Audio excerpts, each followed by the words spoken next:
அஸ்ஸலாமு அலைக்கும் வரஹ்மத்துல்லாஹி வரகாத்துஹு. இது பொட்டல்புத்தூரில் நடக்கிற நாகூர் ஆண்டவர் கொடியேற்றத்திற்கான கொடி ஊர்வலம். இது பிறை 9ஆம் இரவு தான், பிறை 10ஆம் இரவு. அந்த இரவில் தான் இந்த கொடியேற்றம் நடக்குது. சரி, வீடியோவை தொடரலாம்.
இப்படி பொட்டல்புத்தூரில் இருக்கக்கூடிய தெருக்களில் இந்த கொடி கொடி ஊர்வலமாக ஒவ்வொரு தெருவிலையும் கொண்டு செல்லப்படும்.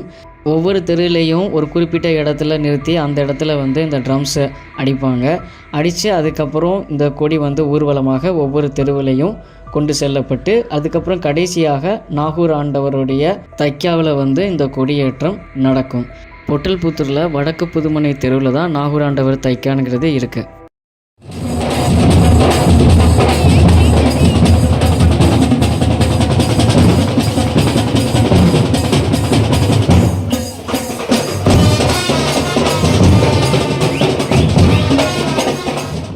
நான் முதலே சொன்ன மாதிரி இந்த கொடி கொடி ஊர்வலமாக ஒவ்வொரு தெருக்களுக்கும் கொண்டு செல்லப்பட்டு அதுக்கப்புறம் நாகூர் ஆண்டவர் தைக்காவுக்கு கொடியேற்றம் நடக்கப்பெறும். பொட்டல்புத்தூரில் நிறைய தெருக்கள் இருக்குது. ஒவ்வொரு தெருக்களுக்கும் போய் என்னால் வீடியோ எடுக்க முடியாது. அதனால் என்னால் முடிஞ்சதை நான் வீடியோ எடுத்திருக்கேன். தெருவே ரொம்ப அலங்காரமாக இருக்குது அப்படின்னா நம்ம புரிஞ்சுக்கணும், இதுதான் வடக்கு புதுமனை தெரு. இந்த தெருவில் தான் நாகூர் ஆண்டவர் தைக்கானுங்கிறது இருக்குது. அதனால தான் இந்த தெரு ஃபுல்லுமே லைட்டாக ரொம்ப டெக்கரேஷன் பண்ணி ரொம்ப சூப்பராக இருக்குது இந்த தெரு. இன்னும் கொஞ்சம் நேரத்தில் நிறையா கூட்டம் இங்கே கூடிரும். இப்போதைக்கு கூட்டம் வரலை. காரணம் என்னென்னா கொடி வர்றதுக்கு எப்படியுமே 9 மணி ஆயிரும். கரெக்டாக 9-9:30 தான் கொடி ஏற்றப்படும். அது வரைக்கும் இங்கே கூட்டம் இருக்காது, கொஞ்சம் தான் கூட்டம் இருக்கும். அதுக்கப்புறம் மேலே மேலே கூட்டங்கள் அதிகமாயிரும். அதுக்கப்புறம் ரொம்ப கூட்டமாக இங்கே இருக்கும். அதுக்கப்புறம் கொடியேற்றம் முடிஞ்சதும் நேர்ச்சி விளம்புவாங்க. அதுக்கப்புறம் இந்த நேர்ச்சியை வாங்கினதுக்கப்புறம் மக்கள் எல்லாரும் இந்த இடத்துலேருந்து கலைஞ்சு போயிடுவாங்க. ஏற்கனவே சாப்பிட்ற 2 கடைகள் பார்த்தோம். இது என்னென்னா பிள்ளைங்களுக்கான ஷாலு, கிளிப்பு, அதுக்கப்புறம் பேண்டு, அதுக்கப்புறம் வளையல், இது எல்லாமே பெண்களுக்கான விஷயங்கள் வாங்குறதுக்காக இங்கே கடை போட்டிருக்காங்க. டியூப்லைட்லாம் போட்டு ரொம்ப அழகாக வெளிச்சமாக வச்சுருக்கிற இந்த இடம் தான் நாகூர் ஆண்டவர் தைக்கா. தைக்காவுக்கு பக்கத்தில் இருக்கிற இந்த மரத்தில் தான் 10ஆம் இரவு கொடி ஏறப்போகுது. இதுதான் கொடியேற்றம் நடக்க போகிற மரம். அடுத்ததாக தர்காவை சுற்றி இருக்கிற இடங்களை பார்க்கலாம். இதுதான் முதல் பிறை கொடி. இந்த இடத்துல தான் முதல் கொடி ஏற்றப்பட்டது. இதுதான் முதல் பிறை கொடி. இந்த மரத்தில் தான் முதல் கொடியேற்றம் நடந்துச்சு. இது 2 டிசம்பர் 2024 அன்று நடந்தது இந்த கொடியேற்றம். இப்போ 11/12/2024 இந்த கொடியேற்றம் நடக்குது.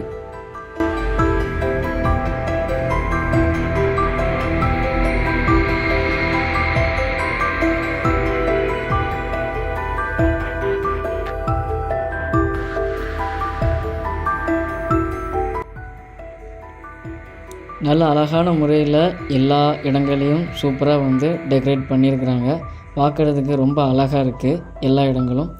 இந்த போர்டில் இருக்கிற வலங்காப்புலியூர் அப்படின்னு சொல்கிறது இந்த இடத்த தான் குறிக்குது. இந்த இடத்துல தான் நாகூர் ஆண்டவருடைய தைக்கா இருக்குது. அதனால் பொட்டல் பூஜைக்கு வந்தீங்கன்னா மறக்காமல் இந்த இடத்துக்கு வந்து நீங்கள் நாகூர் தைக்காவை பார்த்துக்கலாம், ஜியாரத்து செஞ்சுக்கலாம். இப்போது கூட்டம் அதிகமாக வர ஆரம்பிச்சிருச்சு. இப்போ கூட்டம் கொஞ்சம் இருக்குது. இதுக்கப்புறம் இன்னும் கூட்டம் வந்து அதிகமாகிடும். இப்போ கொடி வர்றதுக்கான நேரம் ஆயிடுச்சு. அதனால் நம்ம கொடி ஏற்றத்தை பார்க்கலாம்.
صل على سيدنا محمد في الأبدان اللهم صل على تربة محمد في التراب وصل على النبي الأمي وعلى آله وصحبه وسلم عليه جزا الله عن محمد صلى الله عليه وسلم ما هو أغنى عذاب الآخرة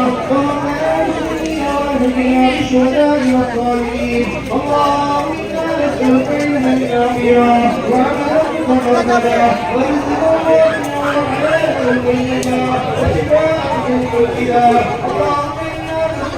நல்லபடியான முறையில் கொடியேற்றம் நடந்து முடிஞ்சிருச்சு. இதுக்கப்புறம் வந்து நேர்ச்சைகள் விளம்புவாங்க. நேர்ச்சைகளை மக்கள் வாங்கினதுக்கப்புறம் இங்கேருந்து கூட்டம் வந்து கலைஞ்சு போயிடும். இதுதான் நாகூர் ஆண்டவர் கொடியேற்றம். இந்த கொடியேற்றம் வந்து சிறப்பான முறையில் நடைபெற்றிருக்கு. நாகூர் ஆண்டவருடைய நினைவாக இந்த இடத்துல வருடம் கண்டிப்பான முறையில் முதல் பிறை கொடியும் 10ஆம் இரவு கொடியும் நடக்கும். இன்ஷா அல்லாஹ் எல்லா மக்களும் இதில் கலந்துக்கிட்டாங்க. அல்லாஹ் எல்லா மக்களையும் இறைநேசர்களின் நினைவாக இங்கே ஏற்றப்பட்ட கொடியேற்றத்தில் கலந்து கொண்ட அனைவருக்கும் அல்லாஹ் எல்லா விதமான வளங்களையும் கொடுக்க வழி செய்யட்டும், கிருபை செய்யட்டும். அஸ்ஸலாமு அலைக்கும் வரஹ்மத்துல்லாஹி வபரகாத்துஹு.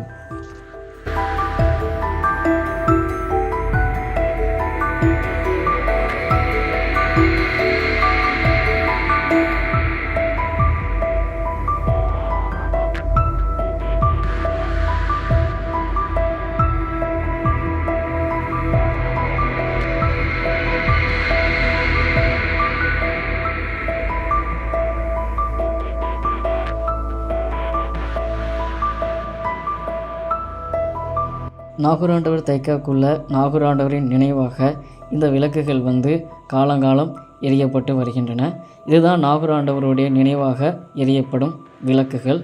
அதுக்கு பின்னாடி போர்வை இருக்குது. அதுக்கு மேலே வந்து நம்ம நியத்து பண்ணி நம்ம வந்து மாலைகள் போட்டுக்கலாம். இதுதான் நாகூர் ஆண்டவர் தைக்காக்குள்ளே இருக்கக்கூடிய விஷயம். மேலும் இந்த இடத்துல இருந்து நம்ம என்ன நியத்து பண்ணாலும் அது நாகூர் ஆண்டவருடைய தர்காவுக்கு நியத்து பண்ணதுக்கு சமம். நாகூருக்கு போக முடியாதவங்க இங்கே நியத்து செஞ்சுக்கலாம். அது மட்டும் இல்லை, இங்கேருந்து நம்ம வந்து நாகூர் ஆண்டவருடைய பேரில் நம்ம என்ன நியத்து பண்ணி கொடுத்தாலும் அதுவும் நாகூர் ஆண்டவருக்கு போய் சேரும். பலருடைய ஹாஜத்துக்கள் இந்த இடத்துல இருந்து நியத்து செஞ்சு அதனால் நிறைய பேருக்கு நடந்திருக்கு. நாகூர் ஆண்டவருடைய வருகையும் அவருடைய துவா பர்க்கத்தும் கண்டிப்பான முறையில் எல்லா இடங்கள்லேயும் இருக்குது. அதே போல் இந்த இடத்துலையும் கண்டிப்பான முறையில் இருக்குது. அஸ்ஸலாமு அலைக்கும் வரஹ்மத்துல்லாஹி வபரகாத்துஹு.